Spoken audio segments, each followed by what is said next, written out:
만에 코스피가 6% 폭락해 개미들의 계좌가 녹아내렸습니다. 두 종목에 편중된 기형적 ETF와 레버리지가 코스피를 붕괴시킨 실체를 폭로합니다. 이 부박방 같은 시장에서 살아남을 수 있을지 시스템의 민낯을 바로 확인하십시오.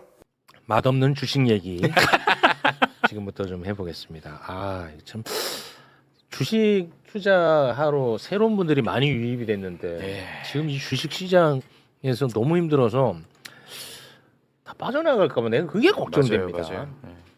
전문가 두 분 모셨습니다. 박시동 평론가님 어서 오십시오. 네, 안녕하세요. 박시동입니다. 네, 안녕하세요. 박시동 평론가님은 주식 투자 하세요? 그럼요.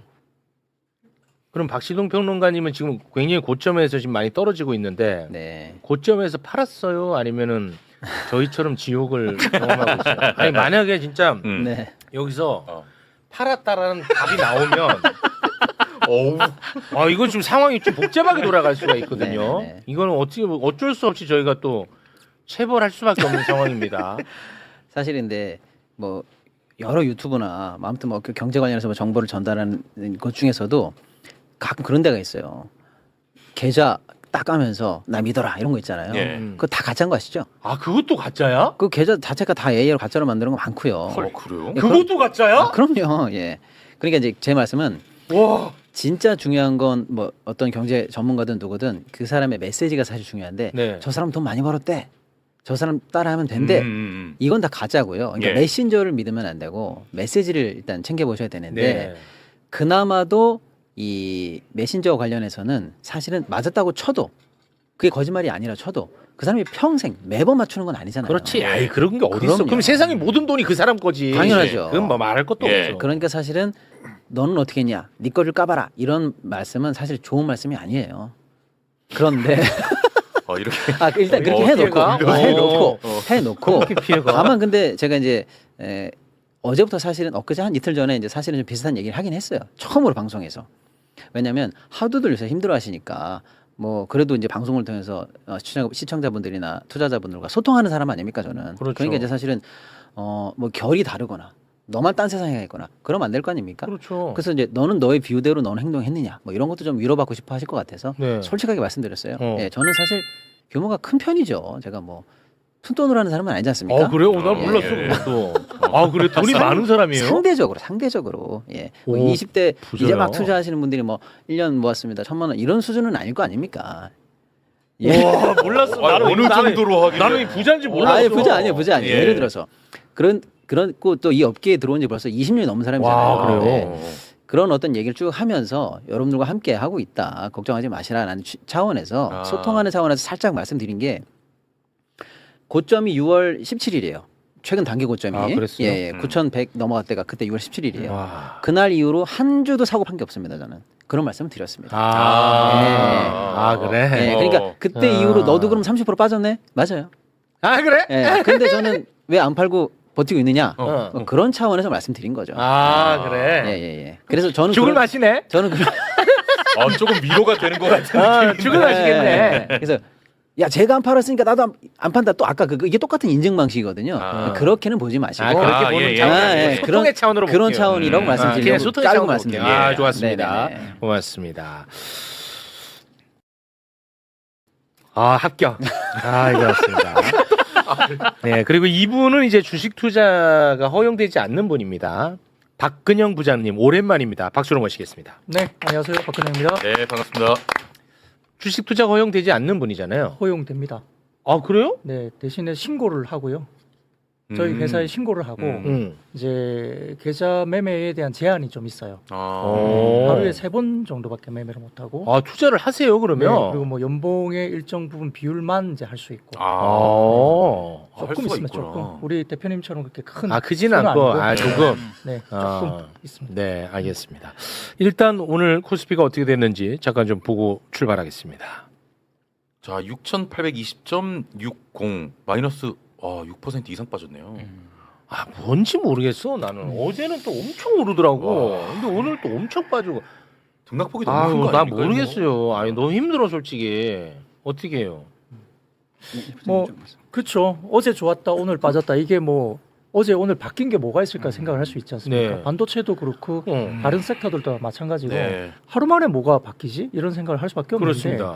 내러티브에 너무 이제 민감하게 왔다 갔다가 좀 너무 심한 것 같아요. 어떤 이야기 나오면 좋아했다가 어떤 이야기 나오면 좀 불안해하면서 또 급락이고. 예. 그러니까 이제 극단적으로 보면 심리가 너무 지금 약해졌다.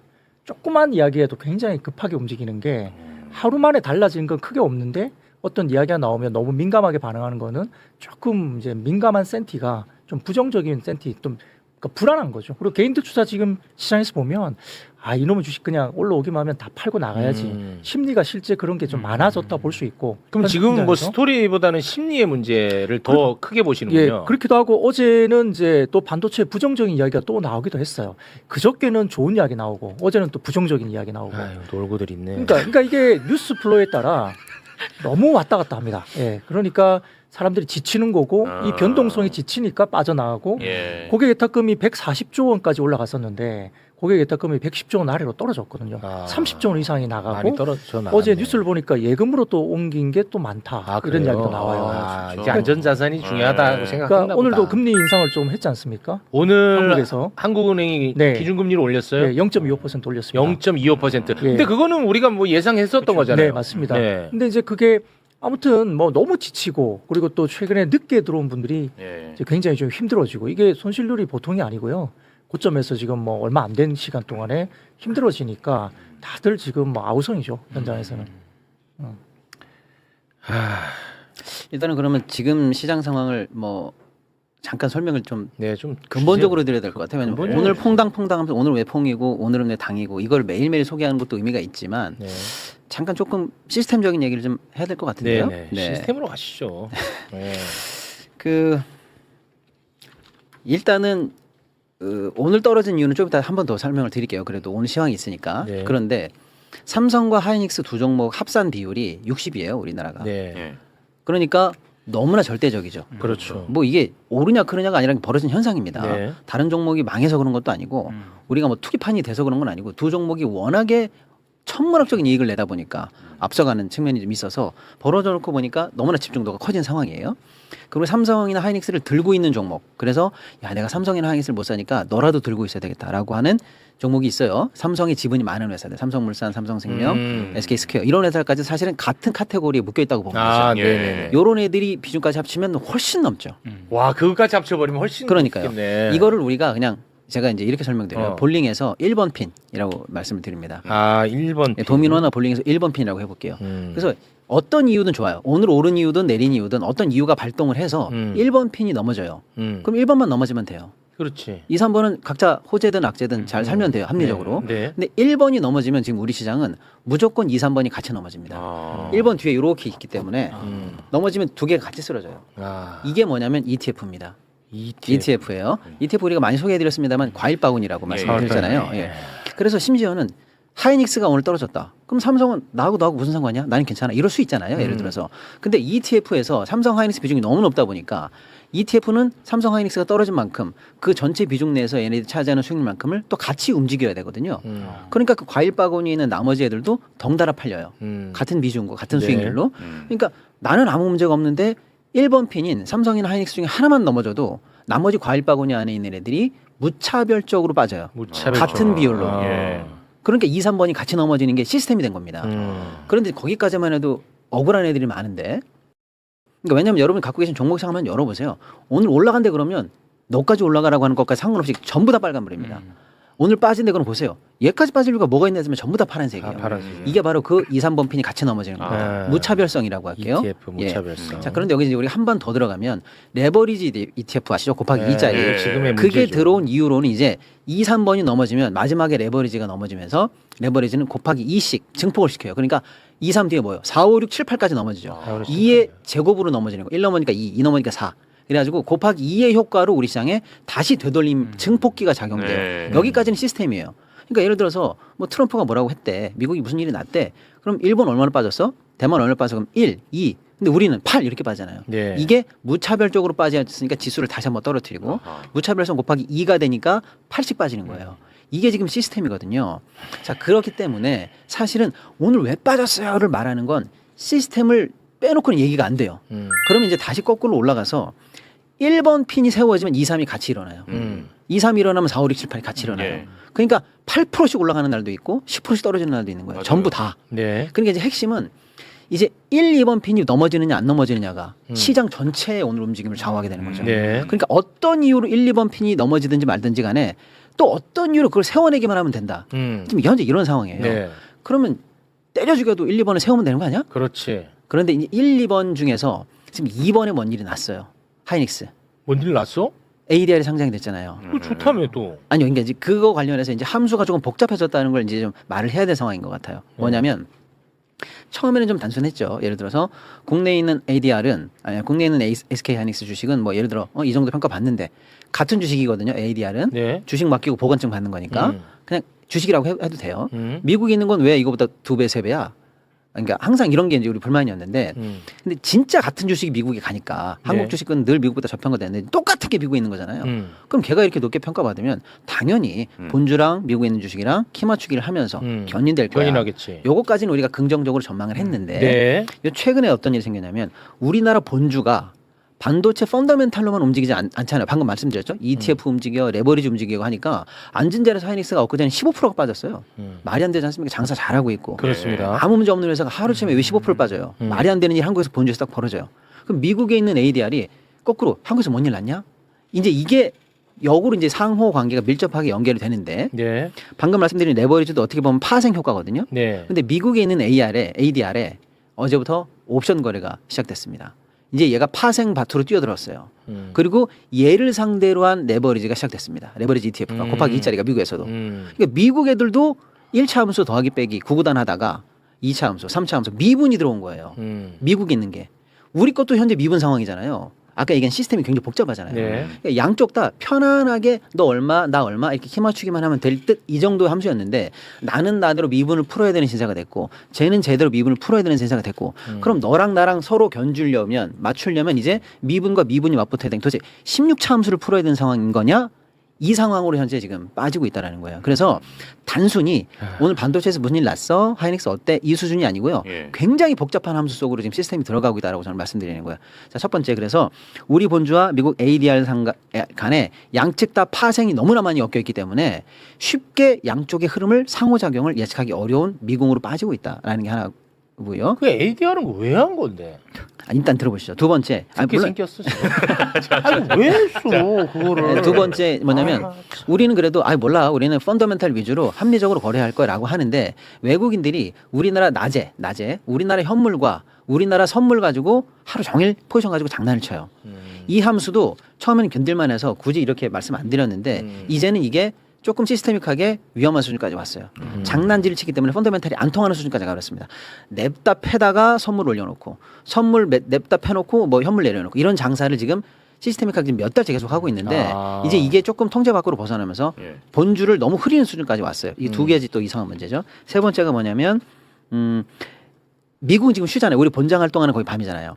그래서 밤에도 미국은 선물이 돌아가요. 그러면 오늘 밤에 미국이 어떻게 될지를 예상할 수 있죠. 오버나잇 선물이에요. 미국 거 밤 선물.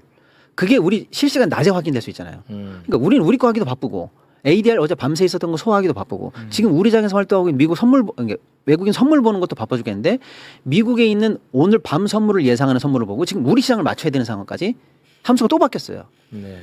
말만 들어도 어렵죠. 어려워요. 근데 들어만 두시죠. 그다음에 네 번째가 뭐냐면 우리가 본장이 끝나고 나면 아침에 본장 시간 말고 아침에 넥스트가 열리고요. 프리가 열리고 네. 저녁에 애프터가 열리잖아요. 이 장이 지금 시간이 많이 길어지고 거래 대금이 많이 늘어났어요. 그런 생각해 보세요. 아까 우리가 본 함수를 풀었다. 선물도 봤다. 그리고 미국의 나이트 선물까지 봤다. 그런데 지금 우리 애프터장이 열려 있어요. 그럼 여기서 내가 내일 조금이라도 차이를 보겠다 싶으면 지금 싸다. 그럼 지금 사죠. 그리고 내일 아침에 애프터에서 넥스트에서 이걸 팔 수가 있어요. 그러니까 넥스트 아침 저녁으로 또 다른 공식이 하나 만들어진 거예요. 말만 들어도 복잡한 이 네 가지 변수가 지금 시스테믹하게 다 작용을 하고 있어요. 그래서 오늘 무슨 일이 났어라는 거를 설명하고 알아듣기가 너무 어려운 상황으로 들어갔어요. 지금 뭐 한 너무 어려워. 16차 방정식까지 되고 바로 그 얘기입니다. 네, 너무 복잡하죠. 변수가 너무 많아. 너무 복잡해요. 그런데 우리 많은 개인들은 그 많은 함수를 다 맞출 수 없는 게 확실한데 그러면 오히려 이 특정 종목에 대한 비중을 좀 낮추고 또 다른 호재들로 볼 수 있게 순환매가 좀 돌고 시장의 변동성이 좀 줄고 시장이 좀 쿨링이 되는 쪽으로 가야 되는데 그걸 맞출 수 있다고 생각한 레버리지 ETF의 거래량이 집중되고 있어요. 그래서 네. 모든 일간 거래 종목의 거래량 중에 그게 항상 1부터 탑이 다 레버리지예요. 아 그래. 심지어 어떤 레버리지는요. 예. 어저께는 제가 보니까 떨어진다. 하이닉스 떨어진다에만 배팅하는 200 곱하기 그 레버리지 하루 거래량이 5조예요. 근데 아 어제 그것도 한국에 있는 상품. 우리 거 하이닉스 떨어지는 거 곱하기 2짜리가 어제 한 종목 그러니까 그게 하나가 5조를 거래했는데 코스닥 전체가 6조 거래됐어요. 얼마나 과도하게 벌렸는지 아시겠죠? 와. 예. 그러니까 이 변동성이 이렇게 위험한 상황이고 예. 우리 시장이 굉장히 좀 복잡해지고 선수들이 뛰어도 될까 말까 하는 시장까지 좀 약간 가고 있는 느낌이 나는데 많은 개인분들이 그런 걸 맞출 수 있다고 생각하시는지 과도하게 레버리지에 몰리면서 이 변동성을 더 강화시키고 개인 계좌들이 좀 다 털려가고 있고 시장이 좀 약간 길을 잃고 있다. 아니 그 단일 종목 네. 곱하기 2 레버리지 ETF 만들어질 때 떨어지는 것에 베팅 거는 상품도 같이 만들었어요. 아 그럼요. 예, 두 개 다 아 있습니다. 원래 같이 네네네. 쌍이에요? 네네. 아 아니, 그건 원래 오르는 쌍이야? 거 상품도 만들 수 있고 내리는 어. 거 상품도 만들 수 있는데 양 상품이 다 있어요. 원래? 예. 아 하나만 만드는 경우는 없어? 네네네. 아니 그러니까 다 각각 다른 상품이라니까요. 아 그러니까. 근데 누구 그 운용사가 그걸 다 만들어도 된다고요. 아, 다 그러니까. 만들어져 있어요. 그래서. 근데 보통은 다 만든다는 거잖아요. 네네네. 그럼 뭐 이렇게 그 파생 상품들을 만들어? 근데 만드는 아. 때의 그 제도적인 목적은 하나는 환율이었거든요. 하도들 이제 외국을 나가시니까 네. 환율 방어가 잘 안 되니까 국내에서 하시라라는 거고 외국에 왜 나가나 봤더니 뭐 외국 종목을 사러 나간다. 그건 그럴 수 있어요. 어쩔 수 없는 거니까. 근데 외국에 있는 곱하기 2짜리, 곱하기 3짜리를 하려고 나가신다. 아 그러면 여기서 만들어 놓자 차라리. 만들어야 안 나간다. 네, 그게 하나 단순하게 원인이었고 이제 만들었고. 둘째는 그 정도의 상품을 우리의 시장이 소화할 정도로 우리 투자자분들의 뭐랄까요 수준이랄까 아, 자정 성숙도가 많이 올라갔다라고 있다. 일단 본 거예요. 그것까지는 틀린 게 아니었는데 예. 미처 예상 못한 건 뭐냐? 이 두 종목 가지고 레버리지를 털면 이게 60%짜리 시장을 건드릴 수 있다라는 이 과도한 집중성, 꼬리가 몸통을 흔들 수 있다라는 것까지는 이렇게 예상 못한 거죠. 왜냐하면 엔비디아도 이런 거 다 있어요. 미국도 아까 말씀드렸잖아요. 미국에 있는 지금 하이닉스 ADR도 오늘 지금 파생판으로 벌어졌다고 말씀드렸잖아요. 다 네. 있어요, 미국도. 근데 네. 쉽게 말씀드리면 엔비디아 본주 거래량하고 네. 본주 저거하고 파생 거래량하고 비중이 얼마 되는지 아세요? 어떻게 3%밖에 안 돼요. 파생이 3이야? 예. 그런 거는 그러니까 건강하네. 꼬리가 몸을 못 흔들죠. 못 흔들지. 근데 우리는 삼성 하이닉스를 흔들면 흔들려요. 흔들리면 시장이 다 흔들리는 이 구조 속에서 나왔다는 걸 조금 우리가 그러니까 간과하지 왜 않았나. 걔네는 파생 상품이 비중이 3%고 우리는 파생 상품이 훨씬 크다는 거잖아. 일단 비중 자체가 두 종목이 절대적이니까 흔들리는 거예요. 아. 엔비디아가 아무리 커도 엔비디아가 미국 시총의 60%는 아니잖아요. 아. 네. 아, 거기서 이제 비롯된 거구나. 삼전 닉스에 너무 몰려 있으니까. 일단 여기까지가 최근에 있는 시스템인데 한 번은 짚어야 될 것 같고요. 그래서 어딘가에서는 이 시장을 쿨링 시켜주는 변동성을 막아야 되는데 지금 4시 넘었는데 혹시 나올까 모르겠어요. 그래서 어쨌거나 이 레버리지 변동성을 좀 막아달라 제도적으로 예. 예상 못한 부작용 아니냐 이런 얘기가 지금 계속 나와서 지금 나왔나 본데? 예, 지금 4시에 원래 나오기로 돼 있는데 자, 지금 정부에서 삼전 닉스 레버리지 ETF 예탁금 1,000만 원에서 3,000만 원으로 높이기로 했다. 조금 약하네. 맞죠? 약한가요, 약하죠. 이거? 우리가 이런 얘기 한번 나눈 적이 있는데, 네. 요거를 이제 그 진입장벽을 좀 높이는 방법이 있을 거다라고 했는데, 예탁금 원래 지금 1,000만 원만 있으면 네. 되는데, 요거 한 1억까지 얘기가 나왔었던 것 같은데, 아. 매불쇼에서는 요거 3,000만 원으로 높이기로 했나 봅니다. 요건 좀 어떻게 봅니까? 실효성이 좀 있을까요? 우리 저 부장님은 어떻게 보십니까? 저는 좀 너무 약한 것 아, 같아요. 좀 약하게 약하다. 보셔요? 네. 1,000만 원 하던 사람이 3,000만 원? 글쎄, 뭐 금액이 좀 차이가 있긴 하지만 그 정도는 지금도 뛰어들 수 있다 생각이 들고요. 아, 그렇습니까? 뭐 크게. 좀 과감하게 이제 뭐 전문 투자자 정도까지만 할 수 있다든지 아, 좀 뭔가 또 더 강화돼야 되지 않을까. 진입장벽을 더 높였으면 좋았을 텐데 하는 네네네. 아쉬움이. 1,000만 원에서 3,000만 원은 크게 저는 의미는 없어 보여요. 아. 네. 그렇군요. 일단은 지금 아직 속보니까 다는 못 봤는데 네. 지금 나온 게 이제 예탁금 기본이 3,000이잖아요. 3,000은 약합니다. 엊그제 제가 이제 정확히는 모르겠는데 이미 지금 허들이 1,000이잖아요. 네. 근데 이제 1,000이면 1,000이나 2,000대에 많이 몰려 계시지 않을까라고 생각하는데 그렇지가 않고요. 평균적으로 보면 최소 금액이 지금 5,000은 넘는 걸로 돼 있어요. 아, 그래요? 네, 그러니까 이미 허들을 많은 분들은 넘고 있는 이미 거니까. 넘겨져 있는 상태야. 네, 그렇게 보고 있고요. 그다음에 예를 들어서 이제 신규 상장은 잠정 중단, 새 종목은 못하게 하겠다. ETF도 계속 만들어질 수 있으니까 네. 정말로 이제 미친 척하고 증권회사들은 마음대로 거래하세요. 우리 수수료 받으면 되니까 이렇게 해서 만들 수도 있잖아요. 자기네 이익만 중요하니까. 근데 어쨌거나 신규 상장은 잠정 중단됐다라는 거 정도까지는 보는데 그것도 뭐 크게 중요한 건 예. 아니에요. 왜냐하면 의미가 삼전닉스가 없죠. 워낙 그러니까. 큰데 네네네.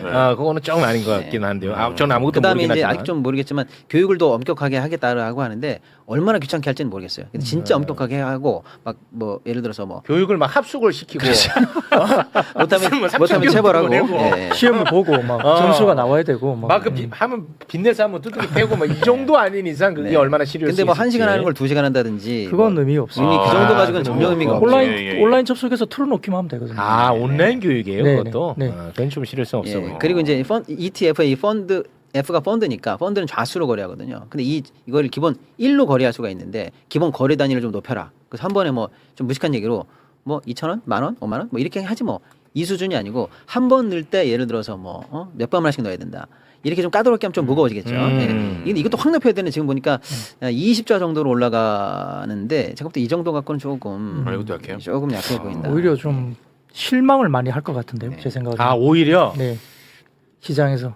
아 그러면 그 방금 말씀하신 메시지가 좀 무서운 게 이걸 만약에 너무 약한데라고 받아들였다면 그 동안에 뭐 강한 제동 장치가 들어올까봐 ETF를 팔았던 사람은 오히려 들어올 수 있겠네 ETF로. 어때요? 그러니까 그것보다는 지금 ETF 들어오는 사람들이 그것도 급감해요. 그러니까 많이 빠져 있어도 지금 ETF에 새로운 신규 자금이 많이 안 들어오고 있고요.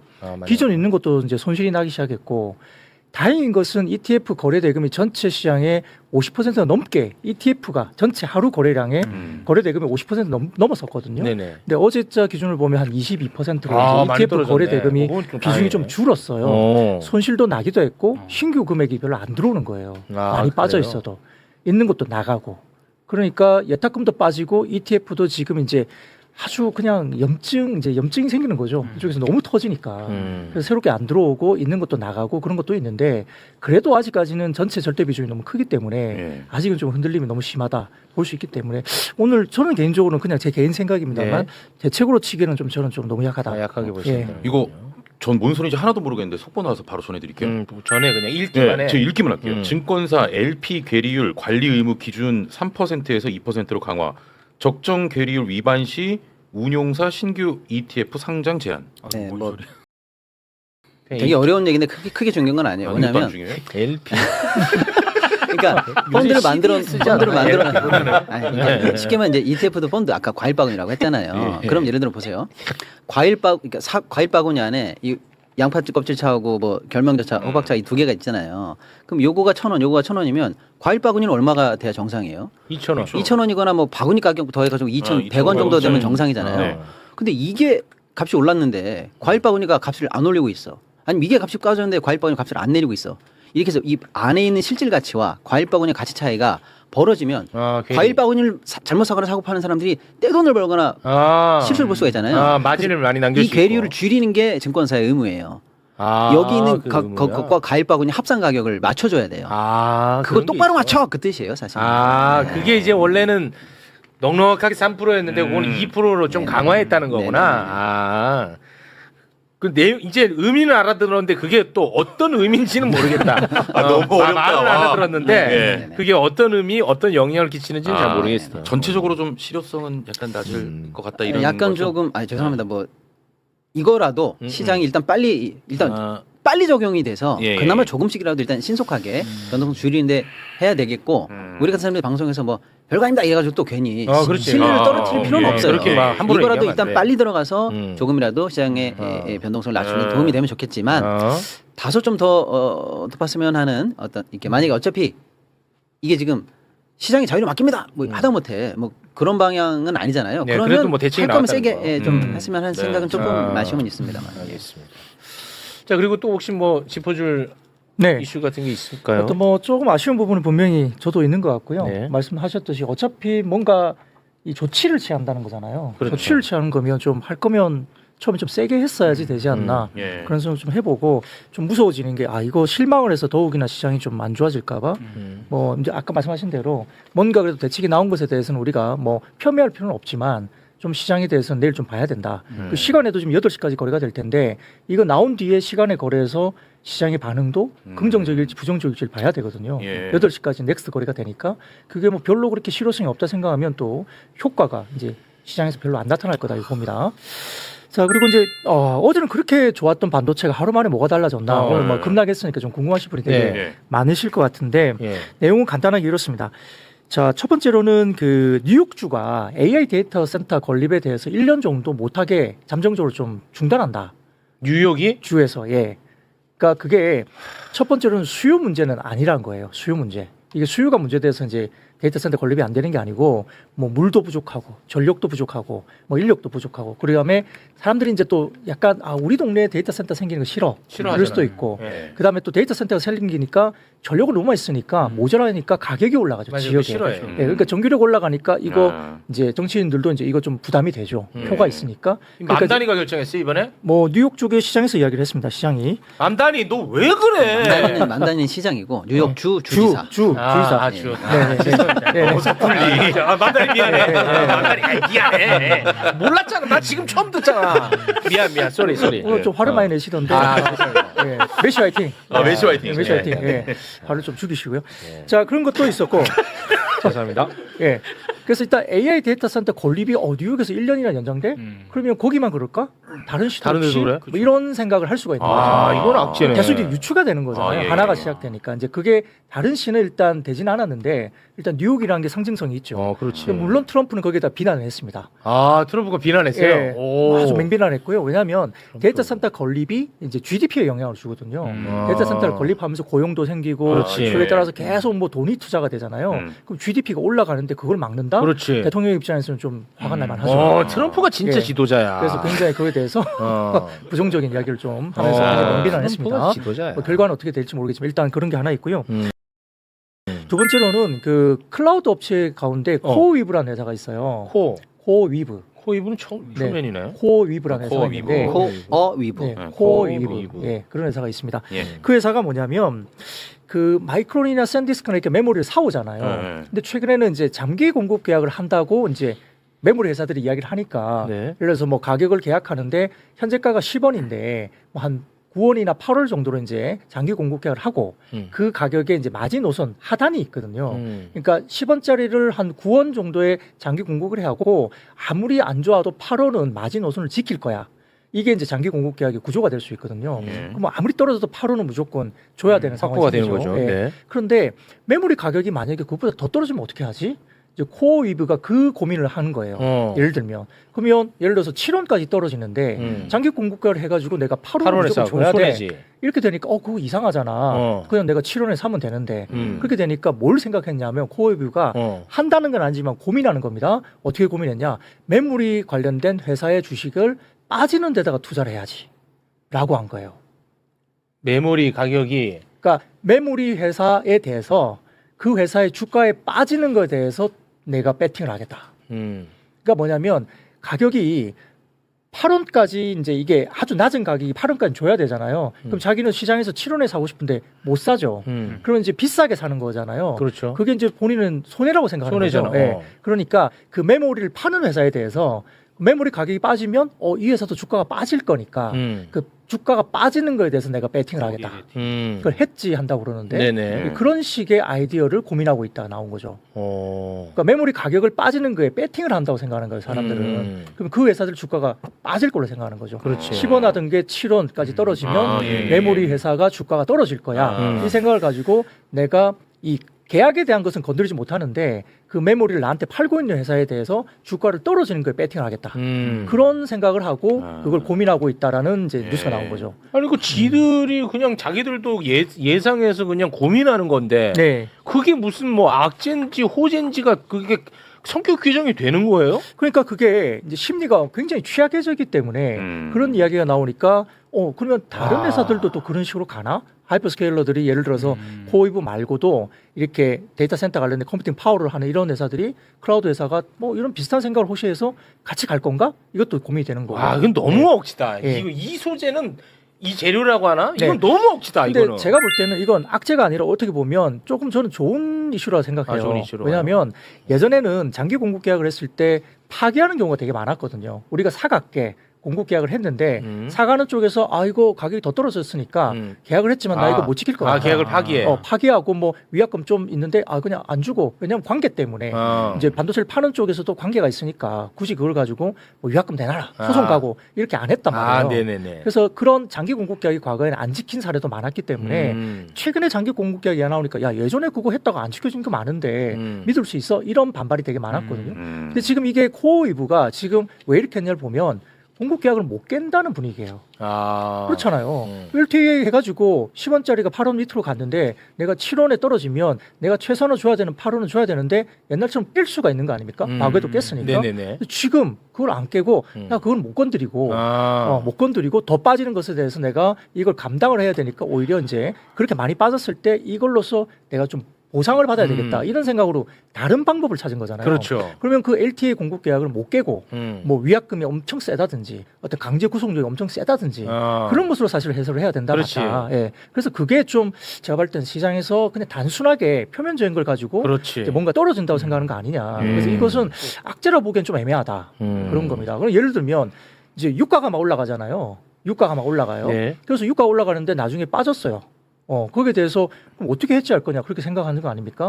유가 빠졌을 때 내가 공급 계약을 했는데 그러니까 뭐 항공주를 갖다 내가 내다 판다든지 이거하고 똑같은 거거든요. 그게 무슨 수단이 그렇지. 되지? 그러니까. 생각을 하는 거죠. 예, 그러니까 이 이야기는 사실 악재는 제가 보기에는 아니고 어떻게 보면 LTA 계약이 더 강화되고 이제는 굉장히 강제력이 강화돼서 메모리를 파는 쪽이 오히려 굉장히 좀 뭐라 그럴까 힘이 더 세진 그런 사례인데 이걸 그냥 표면적으로 악재로 해석하고 그건 안 돼. 핀 거죠. 예. 알겠습니다. 그런 것도 있고요. 그다음에 뭐 어쨌든 지금 중국에 이제 CXMT가 또 상장을 했습니다. 근데 공모에 이제 자금이 많이 몰렸어요. 그러다 보니까 이제 예전에 우리는 그건 위협이 안 될 거다 생각했지만 네네. 아무튼 이제 상장이 되고 돈이 많이 몰리니까 네. 이제 이 사람들이 또 캐파를 증설하면 어떨까 어떤 이제 비슷한 이야기가 또 이제 된 거죠. 네. 근데 그것도 좀 악재가 아닌 것 같은데요. 이제 첫 번째는 그래요. CXMT가 어쨌든 자금 조달 자체가 크지 않다 말씀드렸죠. 뭐 6조 정도 생각했는데 네. 돈이 좀 더 몰려서 한 10조 정도까지는 모을 수 있다 이런 말도 나오지만 뭐 6조 10조 정도는 그렇게 뭐 큰 금액은 그렇지. 사실 반도체 팹에는 그렇게 우리는 의미는 없습니다. 500조인데. 예, 그리고 원래 1조 위안 정도가 평가를 받을 것으로 생각을 했었어요. 시장에서.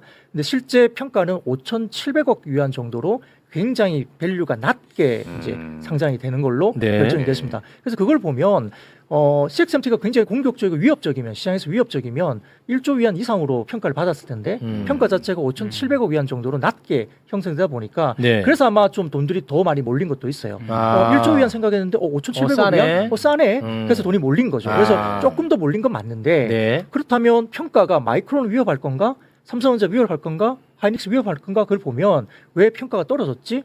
라고 생각한다면 그것도 사실은 위협 요소는 아니죠. 그렇습니다. 예. 그래서 이제 그런 것들을 복합적으로 조금 저희가 좀 이해하기 힘든 그런 구조에서 반도체가 빠졌는데 네. 그걸 해석하기에 따라서 또 다른 해석이 나오면 또 뭐 반등이 나올 수도 예. 있겠죠. 그렇습니다. 예, 그렇습니다. 그러니까 근본 이유는 흔들림이 없다라는 말을 되게 길게 하신 거야. 이게 이제 그렇죠. 오늘 있었던 이슈를 잘 부장님 설명해 주신 거고 이 이슈를 이제 둘로 쪼개 볼게요. 쉽게 말씀드리면 야 반도체 이상 없잖아 라는 쪽 소재가 있고 네.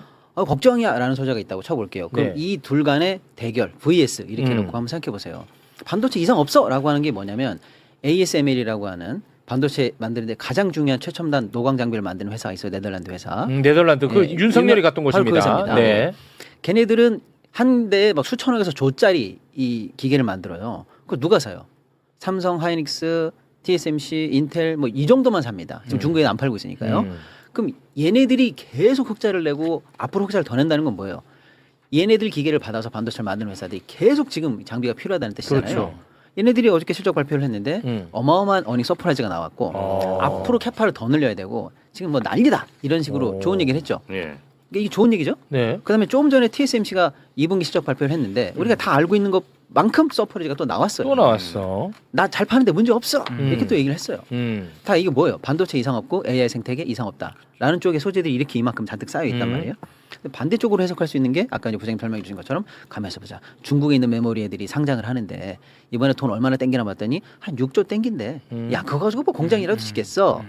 이렇게 우리가 좀 우습게 봤는데 오늘 뚜껑을 열어보니까 한 12조까지 한 2배 정도 더 땡기네. 12조 땡겼어. 그게 뭐 그렇게 대단한 위협이에요? 근데 아무튼 이제 그래서 아이고 가만있어 봐. 돈이 좀 많이 몰리네. 얘네가 6조 갖고 있을 때는 아무것도 못 한다고 그러다가 12조 갖고 있으면 갑자기 뭐 반도체 황제가 돼요? 그게 아닌데 시장은 아무튼 그걸 부정적으로 해석한 거예요. 흥행이 되고 돈을 좀 더 많이 땡겼네. 이걸 이제 보고 그다음에 중장기적으로 한참 있다가 얘네들이 지금 세계 시장 캐파가 한 7 정도 되는데 이게 다 완성되고 나서 나중에 많이 물량을 팔게 되면 한 11%까지 올라갈지도 몰라. 뭐 이런 걱정 지금 하는 거예요. 이번에 상장하면서. 너무 땡겨서 한다. 이게 이제 안 좋은 뉴스 쪽에 또 하나가 있는 거고. 뭐 대충 이런 거예요. 그러니까 이 뉴스를 놓고 그다음에 말씀 이거 뭐죠? 아까 그 데이터 센터 미국 내에서 우리도 사실은 뭐 데이터나 송전삽 이런 거 하려면 지역 민원이 있잖아요. 있어요. 근데 지금 미국이 선거를 앞두고 있으니까 그 해당 지역 주지사나 이런 사람들은 뭐 선거 안 합니까? 우리 지역 못합니다. 민도가 높으면 그럴 수도 있잖아요. 근데 결국에는 그런 걸 다 뚫고 가겠죠. 그렇지. 데이터 센터는 안 하면 지금 죽는 거거든요. 죽는 거야 미국이. 그러니까 그 민원을 피해서 밖으로 나가든 뭐 전기를 우리 감당하겠다 하든 뭔 뚫고 나가겠지만 그렇겠죠. 다소간의 민원의 허들을 만날 수는 있겠죠. 다 아는 얘기입니다. 예, 다만 이제 뉴욕주가 처음으로 딱 행정성명에서 거기에 서명을 하면서 조금 이제 가시적으로 이제 빡빡하겠는데 이런 느낌이 든 거죠. 뉴스가 없다는 건 아니고요. 네네. 이쪽에 그래서 반도체가 이상 없다는 뉴스와 걱정이라는 뉴스 중에서 여러분은 뭐가 더 중요하다고 가중치를 두 두시겠어요? 가지를 경쟁해서 붙여봤더니 예. 이상 없다는 쪽이 우세하잖아. 훨씬 그거 더 우세하죠. 합리적이잖아. 저 개인적 여기서부터는 저도 개인적인 해석인데 저는 반도체 이상 없다라고 지금 나오는 이 뉴스들은 다 현찰이에요. 지금 돈 딱딱딱 보여주는 거예요. 딱 보여주잖아. 그 숫자로 보여주잖아. 보여주는 거잖아요. 그다음에 걱정이라는 건 뭐예요? 어음 정도 될까? 한 3년 있다 돌아올 어음 우리 막을 수 있겠어? 약간 이런 걱정이에요. 그렇지. 그리고 방금 부장님 말씀 주신 거 뭐죠 그 회사? 코어웨이브도 코어웨이브도 사실은 자기네들이 하이 레벨로 구속력 있는 계약을 맺어놓은 거잖아요. 네. 그럼 걔네들이 바본가? 야 그러다가 만약에 시장가가 훨씬 올라가면 우린 잘한 거다 이렇게 얘기하겠죠. 그렇지. 근데 만약에 내려가면 생돈 쓴 거잖아. 이땐 돈 좀 아까우니까 이거 어떻게 만회할 거야? 이런 거 누구나 다 검토할 수 있는 거 아니에요? 그렇지. 누구나 할 수 있지. 근데 그 검토를 하면 보나마나 얘네들이 반도체 얘네들 할 수 있는 해지 방안이 많은데 그중에 하필이면 시장은 뭘 생각했냐면 반도체가 그러면 고점보다 내려갔다는 거야. 그럼 반도체 주가가 빠지겠지? 안 빠질 수도 있잖아요. 양이 늘 수도 있으니까. 여기서부터 인과관계 하나가 점프된 거예요, 사실. 그렇지. 그렇죠? 그것도 안 맞아. 그러니까 반도체 주가는 내려갈 거야. 내려가는 데다 배팅, 숏 치고 나면은 그 손실을 많이 할 수 있을 거야. 얼마나 엉성한 논리입니까? 엉성해. 그렇게 해서 만약에 코어이브 재무담당이 그걸 그런 식으로 자금을 집행했다. 살아남겠습니까? 근데 시장이 이 시나리오를 돌리고 반도체 고점인가 봐. 큰 회사들이 반도체 결국 떨어질 걸 이제 염두에 두면서 해지 방안을 돌리고 있대. 너무 억지야. 예. 이런 식으로 지금 뉴스가 나눠지고 있는데 너무 억지야. 저 같은 사람은 개인적인 비유로는 이건 현찰이고 저건 너무 먼 어음이다 이렇게 얘기하지만 네. 시장이 어쨌거나 이런 뉴스를 고민스럽게 받아들이고 있다라는 투심 상황은 그것도 그거대로이니까 아니야라고 하면서 모든 사람들 다시 인식을 좀 바꾸게 되면 바로 내일 반등할 수도 있는 거고요. 걱정이 계속 쌓이는데 이런 사람이 많아지면 아무리 어음이라고 그래도 조심스러워지는 거죠. 이제 우리가 주목해야 될 것은 아까 뉴욕시의 데이터 센터에 대한 이야기는 수요 문제가 아니라는 거에 중점을 봐야 되거든요. 수요가 문제가 돼서 데이터 센터가 안 지어지면 정말 다 팔아야죠. 그거는 진짜 악재지. 네, 근데 수요 문제가 아니잖아요. 그렇습니다. 그러니까 그거는 전혀 문제가 없는 것 같고 그다음에 뭐 여러 이야기도 또 있기도 하겠지만 코어비가 왜 그랬을까에 대한 생각도 아까 말씀하신 대로 너무 엉성하잖아요. 엉성해. 그리고 가격을 놓고 메모리 가격 자체를 놓고 본인들이 뭔가 대책을 세운 게 아니라는 거죠. 네. 그냥 단순하게 내가 이렇게 되면 어떻게 하지? 이 이야기로서 이제 결국은 그냥 그런 거 일기장에 쓰라 그래요. 네네. 그러니까 너무 엉성하다는 생각에서 저희들은 이게 오히려 뭐 악재는 아니다고 평가를 하고 있는데 네. 시장은 이제 센티가 너무 무너져 있고 그러다 보니까 좀 문제가 되는 거고요. 자 그러면 한두 가지만 좀 말씀드릴게요. 그래도 이제 긍정적인 이야기를 좀 드릴 수가 있을 것 같은데 네. 또 너무 긍정적인 편향이 아니냐 할 수도 있지만 데이터는 그래도 정확하게 있는 그 거니까. 맛에 우리 부장님 모시는 겁니다. 네네. 네. 그래서 첫 번째 자료 한번 띄워주시면 자, 우리 지난번에 모건 스탠리 막 이야기했지 않습니까? 예전에 뭐 겨울이 온다 그러면서 뭐 이야기 많이 했고. 올 겨울은 따뜻했다. 네, 뭐 그 그런 아주 것, 나쁜 놈이야. 네, 그런 것도 모건 있고 스탠리. 또 이번에도 이제 반도체를 좀 꺾어라 그렇게 이야기를 좀 했던 모건 스탠리입니다. 자, 그럼에도 불구하고 1번 자료 보여드리면 진짜 나쁜 놈이야. 이 표에서 오른쪽 아래쪽에 빨갛게 되어 있는 부분이 보이실 거예요. 숫자 네, 나오는 거. 마이너스 15%. 네, 숫자 나오죠. 네. 그게 26년도에 HBM의 공급이 수요 대비 17% 모자란다는 본인들의 평가를 냈고요. 올해 그리고 내년에는 27년 오른쪽에 보시면 본인들이 추정컨대 15% 정도 또 모자랄 거다. 그러니까 부족하다, 이거네. 아직도 부족해, 공급이 병목이야, 부족하다. 병목. 병목이 부족. 네. 그리고 우리가 이제 아까 CXMT 말했지만은 CXMT가 왜 크고 있냐는 거예요. 그거는 삼성전자, 하이닉스나 마이크론이 HBM으로 넘어갔기 때문에 HBM을 넘기면서 일반적인 커머디티 디램이 이제 줄어들잖아요. 아, 그걸 CXMT가 먹는 거예요. 그걸 중국이 먹는 거야. 네, 그건 이제 모바일용이 대부분이고 아. 서버 쪽이 좀 일부 있긴 하지만 하이닉스나 삼성전자나 마이크론이 다 HBM으로 넘어갔는데 일정 아. 많은 부분들을 이제 그걸 이제 못 만드니까 그러니까 범용 디램이 가격이 그래서 많이 올랐다 말씀드렸잖아요. 네. 그래서 이제 그쪽이 수익성이 좋아지는데 그걸 이제 CXMT가 먹는 거라는 거죠. 그러니까 CXMT가 과연 공격적으로 우리한테 위협이 지금 되냐? 물론 뭐 앞으로는 모릅니다만 네네. 현지적으로 봐서는 그건 아니다는 거고요. 아. 두 번째 자료 좀 보여주시면 자. 두 번째 자료 보면 전 세계적으로 지금 최근의 흐름입니다. 주가의 흐름들이 보이는데 이게 2018년도 기준을 가지고 그때 100으로 놓고요. 2018년도를 100으로 놓고 종목을 쭉 봤는데 제일 위로 막 치솟고 있는 거 보이시죠? 2018년도부터 제일 위로 올라가는 것들. 이 뭐예요? 이 선이 뭐냐면 반도체와 장비 주가들의 흐름이에요. 2018년도를 100으로 놓고 지금 현재 보니까 이게 전체적으로 어떻게 왔냐? 1200까지 왔어요. 와. 12배. 그러니까 시장의 주도가 여전히 반도체와 장비 쪽에 글로벌리 몰려 있는 거고요. 네. 한국만 그때 그런 게 안 아니죠. 했을까? 아, 2018년에 18년에 왜 안 했을까? 그리고 전체 주식의 글로벌 벤치마크는 2018년을 100으로 놓으니까 이제 300 정도 왔다. 시장이 한 3배 정도 오른 거예요. 그러니까 아까 보면 반도체와 장비가 1200까지 갔으니까 12배 오른 거죠. 그리고 반도체 제외한 지수는 한 250 수준이니까 어쨌든 글로벌 3배 오르는 정도 사이에서 반도체와 장비가 전 세계적으로 12배 올랐으니까 예. 우리만 그런 게 아니고 전 세계적으로 지금 반도체 장비 쪽에 반도체와 장비 쪽에 몰려 있다. 이렇게 볼 수밖에 없어서 이제 광범위한 경비 회복을 반영하는 시장이라기보다는 AI 쪽이 집중된 그게 한국뿐만 아니라 전 세계가 다 똑같다라는 네. 거죠. 자, 세 번째 자료만 볼게요. 이걸 보면 뱅크 오브 아메리카에서 이제 매니저들 대상으로 글로벌 펀드 매니저 대상으로 설문을 조사한 건데 서베이 응답자의 82%가 글로벌 반도체를 사는 것에 대해서 가장 높은 거래로 봤습니다. 그러니까 아직까지는 82%를 가장 높은 거래로 봤는데 이게 보면 위쪽에 막대 그래프가 3개가 있잖아요. 회색이 네. 있고 약간 푸른색도 있고 위쪽으로 짙은 곤색이 있죠. 예. 그게 시기적으로 다른 건데 시간이 가면 갈수록 회색이 이제 그 전전이고 가운데가 그 전, 그다음에 제일 위에 게 지금이거든요. 그럼 가면 갈수록 반대쪽 쪽으로 높아지네. 계속 매수 포지션을 잡고 있는 게 80% 넘게 가고 오케이. 있어서 이쪽이고요. 아래쪽에 보면 뭐 매그니피선트 7, M7을 하는 뭐 일단 빅테크 사는 게 한 7% 정도 되고요. 그다음 나머지 뭐 달러가 강세될 것이다. 이게 한 4%. 그다음에 유럽 주식을 이제 매도하는 게 3%. 원유를 좋게 보는 게 2%. 와. 그 정도니까 아직도 글로벌 매니저들은 다 압도적이다. 반도체 쪽에 압도적으로 예. 들어있다. 압도적이야. 네. 그러니까 지금 현재 보여지는 지표들은 그렇다는 거예요. 예, 그래서 아직까지는 뭐 반도체를 놓고 가기가 참 어려운데 이 집중도가 너무 집중되다 보니까 지난주에는 역대급으로 많이 팔긴 했어요. 너무 집중돼 있고 이게 흔들다 보니까 네. 그런 변동성을 좀 회피하기 위해서 역대급으로 많이 팔았다는 게 보이는데 한국만 지금 비단 그런 건 아니다라고 보이고요. 그다음에 워런 버핏 옹이 알파벳을 살 걸 내가 후회했다라고 이야기했어요. 구글 알파벳. 네네. 그러니까 그거는 이제 클라우드 업체잖아요. 소프트웨어 네, 업체. 네네. 예, 그러니까 메모리가 좀 비싼가? 이런 생각을 할 수 있는 그런 뉘앙스 언급을 한 거죠. 알파벳을 투자한다고 그랬어요. 아주 옛날에 살 걸 그걸 내가 후회하고 지금 이제 알파벳 투자를 한다. 그 얘기를 한 거예요. 그러면 돈을 쓰는 게 알파벳이고 돈을 버는 게 메모리잖아요. 근데 예, 알파벳을 산다. 이야기를 하니까 메모리는 그 비싼가? 이런 생각을 좀 줄 수 있는 그래요? 멘트가 또 나온 것도 심리적으로. 알파벳을 산다는 것은 또 반도체 많이 필요하다는 거 아니야? 뭐 그렇죠. 성장을 보고 사는 거니까. 그러니까요. 그럼 뭐 알파벳이 왜 성장하지?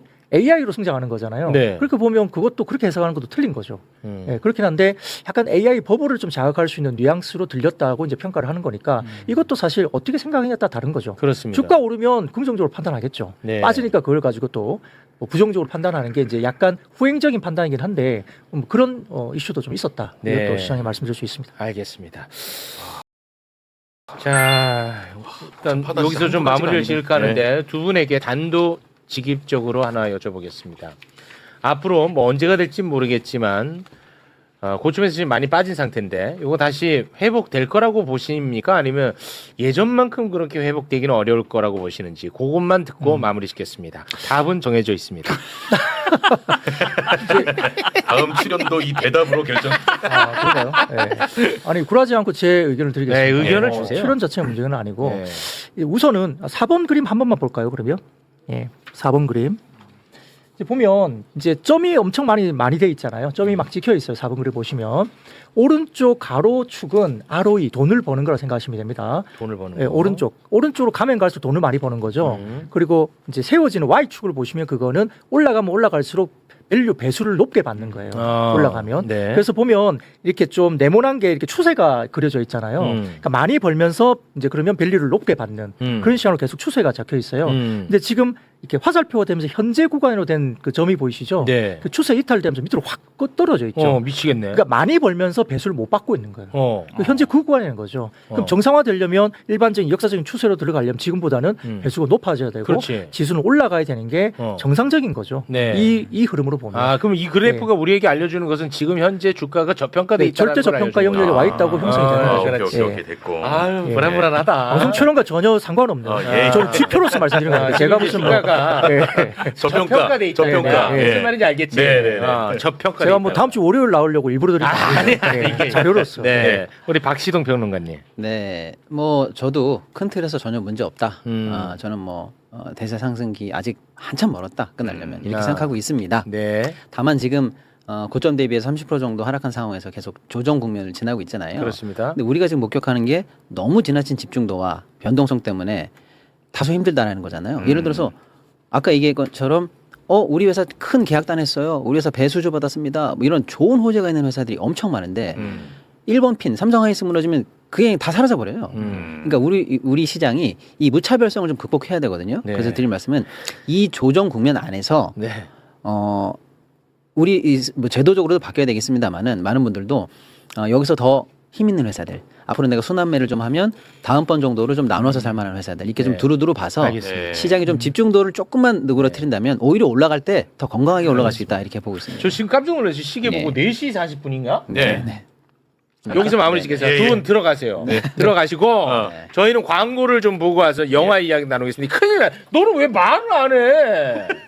정리하겠습니다. 현재 쏟아지는 반도체 위기설, 실체 없는 어음에 불과합니다. 반면 흔들리지 않는 실적과 2027년까지 이어질 15%의 HBM 공급 부족 현상은 그 자체로 확고한 현찰입니다. 역대급 이익을 내고 있음에도 불구하고 기형적인 수급 구조 탓에 가치를 인정받지 못하는 절대적 저평가 구간, 이것이 지금 우리 시장의 본질입니다. 결국 실적이 모든 것을 증명할 것입니다. 시청해주셔서 감사합니다.